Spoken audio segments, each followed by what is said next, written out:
सरकार ने कुछ एजेंसीज हायर की हुई हैं, जो प्रोफेशनल लोग हैं उनके, दिल्ली, लखनऊ, देश के अन्य जगह पर बैठे हुए हैं और उनके पास पूरा का पूरा डेटा वोटर लिस्ट का है और वोटर लिस्ट के माध्यम से वो आइडेंटिफाई करते हैं और उन बूथों को आइडेंटिफाई करते हैं जिसपे समाजवादी पार्टी चुनाव जीती है। वहीं पर फॉर्म 7 बाकायदा भर करके प्रिंट कर करके भेजे जा रहे हैं और कई जगह हंगामा हुआ है। कई जगह की जानकारी हमारे प्रेस के माध्यम से, यूट्यूबर्स के माध्यम से और कई बहादुर पत्रकारों के माध्यम से हम लोगों को जानकारी मिली है। और जिस समय हम लोगों ने यहां से आपत्ति दी, शिकायतें की और जब अपील की यूट्यूबर्स से और पत्रकार साथियों से, तो बहुत सारे पत्रकार साथियों ने जिम्मेदारी निभाते हुए जमीन पर, ग्राउंड पे जाकर के क्या भारतीय जनता पार्टी चुनाव आयोग से मिलकर के गड़बड़ियां कर रही है, वो जनता तक पहुंचाने का काम किया। अभी तक तो एसआईआर के माध्यम से बिहार का चुनाव उन्होंने जीत लिया। एसआईआर की बड़ी भूमिका थी माहौल बिगाड़ने के लिए, दबाव बनाने के लिए, मनोबल गिराने के लिए। बिहार के चुनाव को जीत लिया भारतीय जनता पार्टी ने। वेस्ट बंगाल में भी यही कोशिश कर रहे हैं एसआईआर को लेकर के।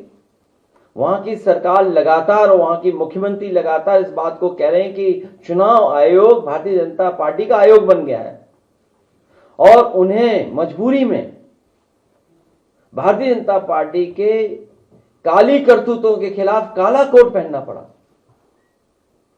और सुप्रीम कोर्ट में खड़ा होना पड़ा कि किस तरीके से भेदभाव, किस तरीके से election commission Bharatiya Janata party का सहयोगी दल बन गया। और यहां तक पिछले बाई इलेक्शन में और इधर जो देखने को मिला है, लगता तो यह कि भारतीय जनता पार्टी का झंडा आयोग को लगा लेना चाहिए। जो फॉर्म 7 भरे गए, जिसमें 2 नामों को हम लोगों ने आइडेंटिफाई किया। वैसे तो बहुत सारे समाजवादी पार्टी को समय समय पर संगठन ने, हमारे पीडीएफ प्रहरी लोगों ने और जिम्मेदार नेता कार्यकर्ताओं ने हमें दिए फॉर्म, जो फॉर्म पहले से भरे हुए थे, बड़ी संख्या में फॉर्म। द्वापर और त्रेता के जो लोग हैं उनसे हमें बड़ी मदद मिल गई। दशरथ और नंदलाल, द्वापर त्रेता, सनातनियों के खिलाफ दशरथ, उनकी बात सामने आ गई और आज हमारे साथ नंदलाल हैं।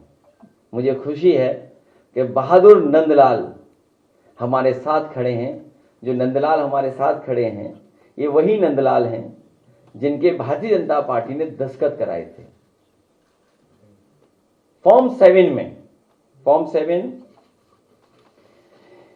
जो इनका भरवाया था नंदलाल का फॉर्म 7, ये नंदलाल अंगूठा मारते हैं और भारतीय जनता पार्टी ने इनके दस्तखत किए हैं। सोचिए दस्तखत में कौन कौन सी धाराएं लगती हैं। अगर किसी के फर्जी दस्तखत कर दो आप, फोर्जरी, 420। और पहले से चुनाव आयोग के नियम हैं, धारा 31, धारा 32, 31, 32, 31 भी लागू। आइए आगे से खड़े जाओ। ये नंदलाल हैं। मैं अगर नंदलाल से कहूं, क्योंकि मुझे 1 लाख रुपए इनाम देने थे आपको, आप इस प्राइज से वंचित रह गए। आप प्राइज ही नहीं मिला आपको। वही प्राइज जो आपको देना था मुझे, वही प्राइज मैंने इनको दिया। 1 लाख रुपए हम लोग इनकी बहादुरी के लिए और इन्होंने जो लोकतंत्र बचाया उसके लिए और जो सच्चाई हम लोगों के लिए सामने लाए।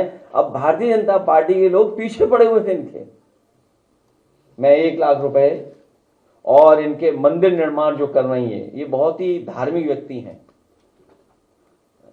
देवी के प्रति बहुत लगाव है।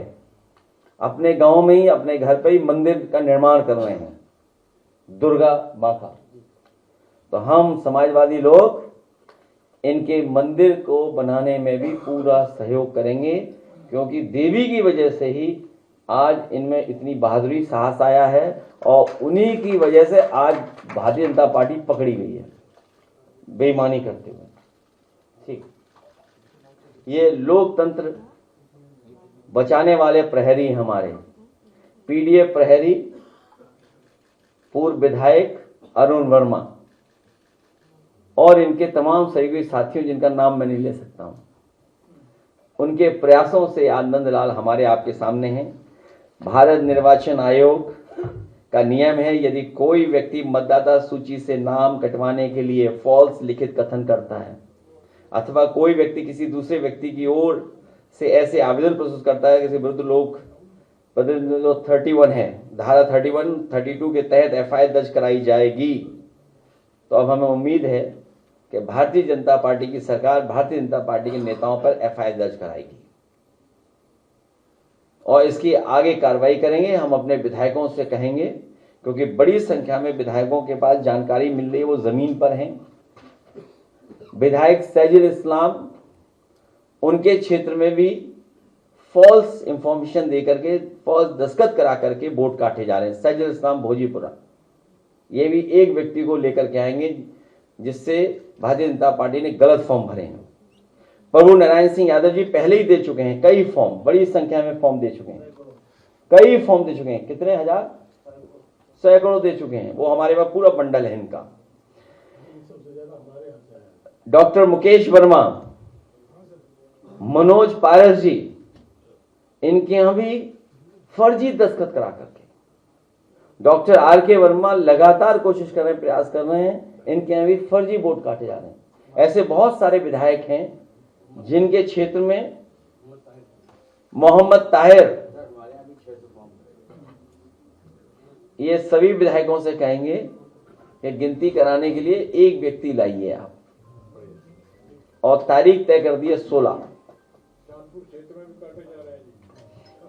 खड़े हो जाओ आप योगी जी से सुंदर हो, तब भी वोट काट दे रहे हैं योगी जी आपके। एसडीएम को कह दिया जी, अगर किसी का वोट काटा आपने तो कमिटी आपके आ गई। आप बताइए, हमारे जो पार्टी के योग टीम,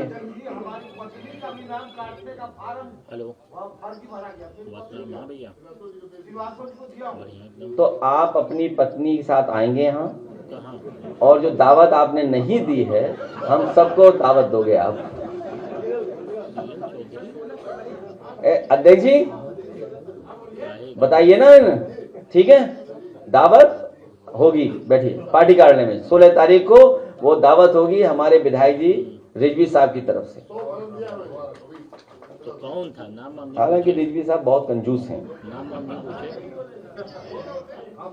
अब पूरी बात खोल दूं? हाँ ठीक है, नहीं होगा, खाना होगा उस दिन 16 तारीख को। हाँ, नंबर क्या था गाड़ी का भेजो। तो पत्नी जब आएंगी तो उनकी तस्वीर अपने आप खींच देंगे वो। एक विधायक बताइए, रिजवी इतने सीनियर हमारे, इनकी पत्नी का भी वोट काट दिया,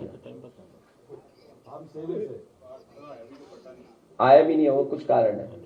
तो सोचिए, जब आप डिजिटल इंडिया की बात कर रहे हो, आप विकसित भारत की बात कर रहे हो, पूरा भारत का बजट आपने मल्टीनेशनल कंपनियां 5% लोगों के लिए बनाया हो, पूरा का पूरा अमेरिका को कैसे साथ देंगे, यूरोप को कैसे आगे कारोबार बढ़ाएंगे, या अन्य देशों में जो चीजें उनको उनके लिए बजट बना रहे हो आप।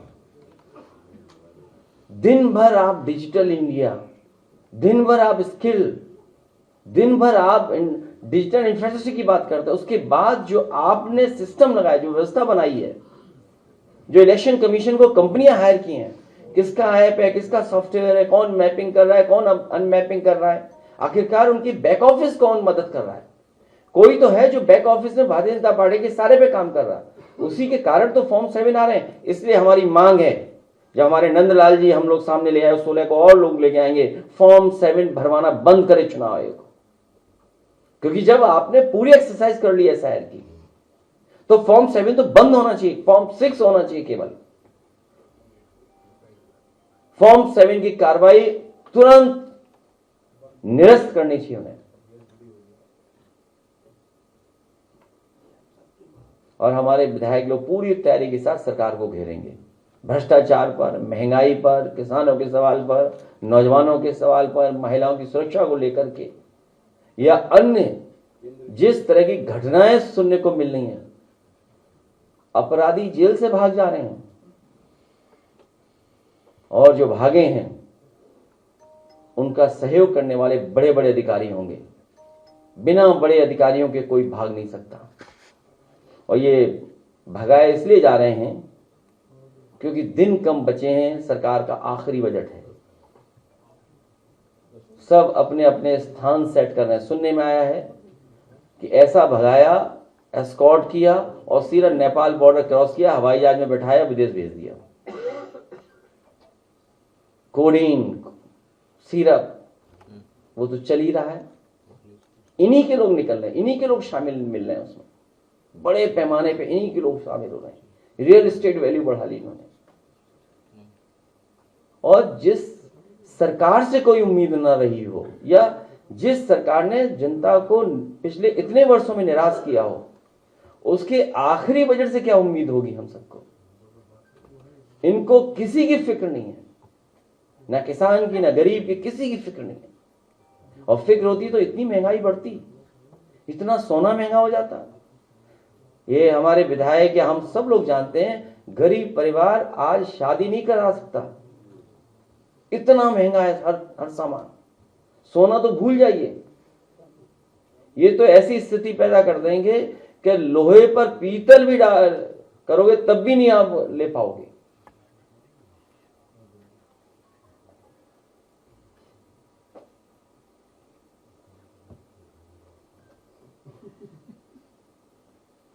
इसलिए नंदलाल को एक बार फिर बधाई,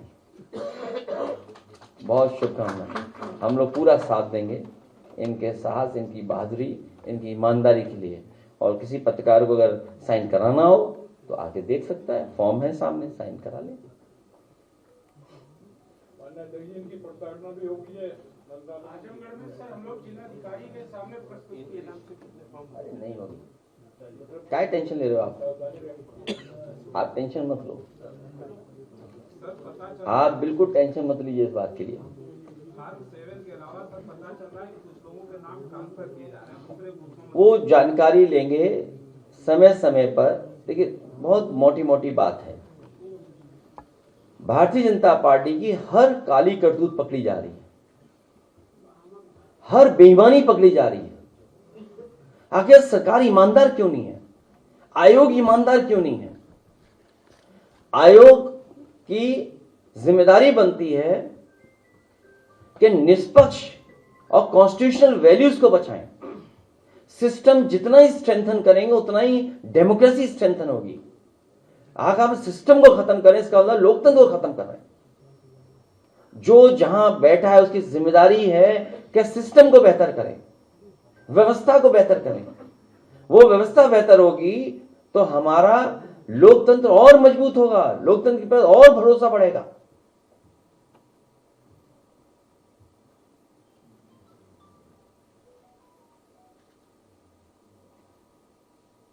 सर, कई बीएलओज के भी बयान सामने आ रहे हैं। उनका ये दावा है कि दबाव बनाया जा रहा है उन पर कि वोट बढ़ाए जाए। आपने भी शायद सोशल मीडिया पर वो वीडियो बयान जारी किया है। बहुत से बीएलओ की जान गई है, सरकार ने अभी भी मदद नहीं की। सरकार दबाव बना रही है, न ट्रेनिंग कराई, न कोई उनको सुविधा दी है, उनको परेशानी में डाल दिया है। दबाव, धमकी और तरह तरह का प्रलोभन ये बीएलओ को किया जा रहा है। लेकिन उसके बावजूद भी बड़ी संख्या में बीएलओ ऐसे हैं जो लोकतंत्र को बचाने के लिए वो खड़े हुए हैं। वो भारतीय जनता पार्टी से नहीं झुक रहे। बनारस में जाकर पत्रकार और जन आदर्श भारत वाला बहुत बड़ा उजागर।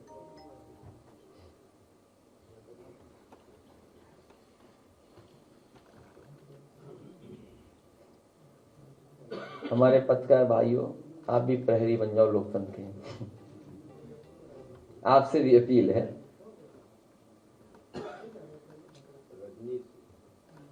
अब बीजेपी वाले व्हाट्सएप में भी चले गए, चैनलों में तो थे ही, व्हाट्सएप पे भी आ गए अंदर अंदर। पत्रकारों के व्हाट्सएप पे आ गए।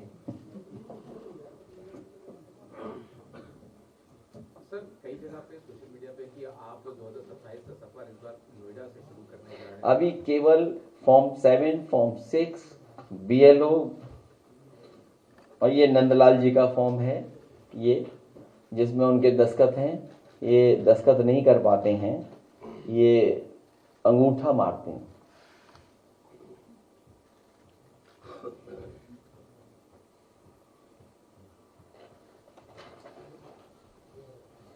ठीक, धन्यवाद। क्या चीज? डील ने ढील दी है, ढील।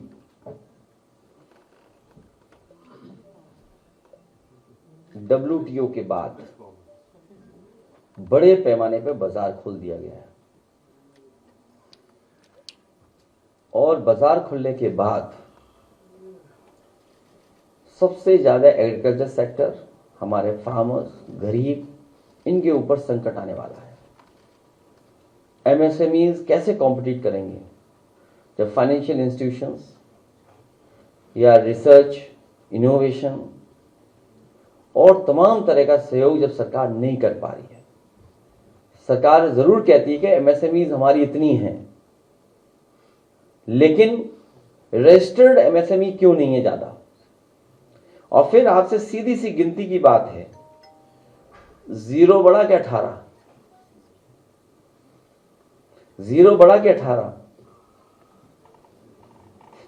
बीजेपी गिनती ही नहीं जानती है। आप बताइए 18%, 0%, इससे बड़ा क्या है? लाभ किसको होगा? आने वाली चीज पर, जाने वाली चीज पर। बीजेपी अभी भी 18 और 0 का पहाड़ा पढ़ा रही है जनता को। आप खुद सोचिए, 0 बड़ा कि 18।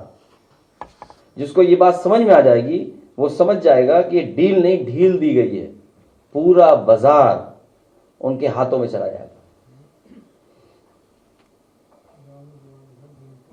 सर कई BLO के ऊपर तो नौकरी का भी खतरा मंडरा रहा है सर, वो परेशान। BLO नौकरी बचाने के लिए कहीं भी अन्याय नहीं होने दे रहे हैं। वो मन ही मन लोकतंत्र को बचाना चाहते हैं और पूरी जिम्मेदारी से बड़ी संख्या में BLO मदद कर रहे हैं, क्योंकि उनकी नौकरी का खतरा उनके ऊपर मंडरा रहा है। अंतोगत्वा नौकरी किसकी जाएगी? बड़े अधिकारी बच जाएंगे, BLO की नौकरी ले लेंगे। इसलिए BLO अपनी नौकरी बचाने के लिए लोकतंत्र को खत्म नहीं होने देंगे। आपने ट्रेड डील में मिल्क प्रोडक्ट्स की भी काफी वक्त से आपने मुद्दे को उठाया था कि जो वो, लेकिन आप कह रहे हैं कि एग्रीकल्चर और डेयरी को इससे कोई इम्पैक्ट नहीं पड़ेगा। जो आप सुना है एनिमल फीड आ रहा है। एनिमल फीड किसके लिए आ रहा है? एनिमल फीड के लिए रास्ता खोल दिया आपने। हमारा जितना भी बाजार में खाने का तेल इस्तेमाल हो रहा है, सोयाबीन आएगा। और लास्ट में सुना है कि अभी पूरा डिस्क्लोज नहीं हो पा रहा है, अभी और जानकारी हासिल होगी, अन्य में भी कुछ चीजें शामिल होंगी, अन्य आदि। इसमें कौन कौन से सामान आएंगे?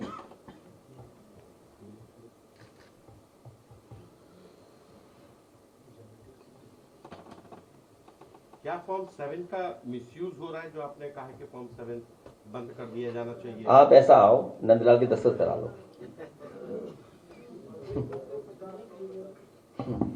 आप आओ, दस्तखत करा लो नंदलाल की, और ये नंदलाल का फॉर्म है, और नंदलाल ये खड़े, हम यहाँ खड़े। जानबूझ करके मुस्लिम मतदाताओं को वोट काटना। नागरिकता अगर है आपकी भारत की, तो आप वोट डालने वाले अधिकार है आपके पास, वोट का अधिकार। इसीलिए कई बार का ये SIR नहीं, NRC था। ये रहे नंदलाल और ये रहा इनका फॉर्म।